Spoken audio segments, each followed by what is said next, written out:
আলিপুরদুয়ার জেলায় বিভিন্ন বন্ধ চা বাগান খোলা, বকেয়া বেতন এবং প্রভিডেন্ট ফান্ডের টাকার দাবি, চা শ্রমিকদের বিভিন্ন খাদের টাকা আত্মসাতের অভিযোগে মালিক পক্ষকে গ্রেপ্তারি দাবি সহ একাধিক দাবিতে আলিপুরদুয়ার জেলা প্রশাসনিক ভবন ডুয়ার্স কর্নার সামনে বিজেপির ঘেরাও অবস্থান বিক্ষোভে উপস্থিত আলিপুরদুয়ারের সাংসদ মনোজ টিগ্গা সহ বিজেপির বিধায়কেরা।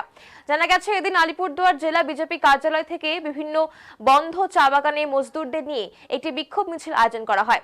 বিক্ষোভ মিছিলটি শহরের বিভিন্ন এলাকা পরিক্রমা করে আলিপুরদুয়ারের জেলা প্রশাসনিক ভবন ডুয়ার্স কর্নার সামনে গিয়ে শেষ হয়। সেখানে বিক্ষোভকারীদের অবরোধ করতে বিশাল বাঁশের ব্যারিকেড দেয় জেলা পুলিশ। ফলে ডুয়ার্স কর্নারে ঢুকতে না পেরে সেই ব্যারিকেডের সামনেই রাস্তায় বসে অবস্থান বিক্ষোভ শুরু করে বিক্ষোভকারীরা।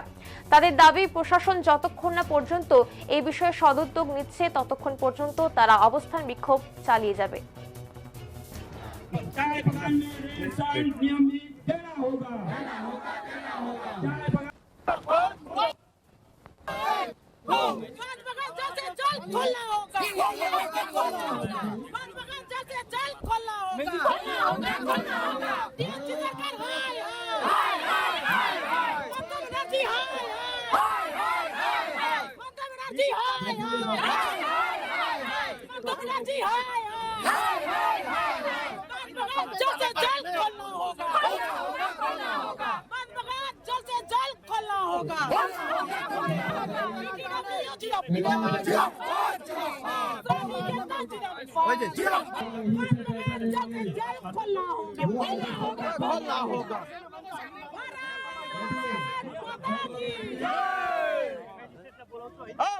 हमारे सांसद से कहा गया आज पीएम नहीं होगा तो नहीं जाएगा, नहीं जाएगा, नहीं जाएगा।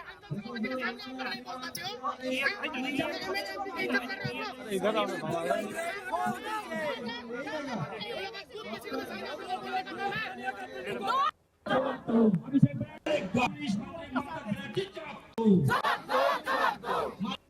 পাল্টা এখানে কিছু না, চা শ্রমিকরা যদি ন্যায্য দাবি না পায় তাহলে যে কেউ আন্দোলন করতে পারে। আমাদের গণতান্ত্রিক দেশ, সবারই আন্দোলন করার অধিকার আছে। চা শ্রমিকদের নিয়ে যে কেউ আন্দোলন করতে পারে।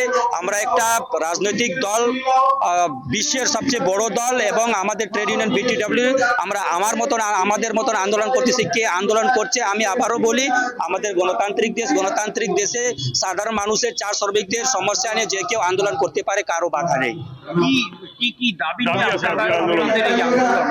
দেখুন, আমাদের দাবি আছে যে বন্ধ চা বাগান অবিলম্বে খুলতে হবে, এবং যে চা বাগান খোলা আছে, যেরকম কালচিনি, রায়মাটাং, আন্টাপাড়া, দুমসিপাড়া, গ্যারগেন্ডা, তুলসী, বীরপাড়া, ডিমডিমা, বান্দাপানি, এই চা বাগান খোলা আছে, কিন্তু সেখানে শ্রমিকরা মাসের মাস কাজ করছেন, তারা সেখানে বেতন পাচ্ছে না। তাদেরকে নিয়মিত বেতন দিতে হবে।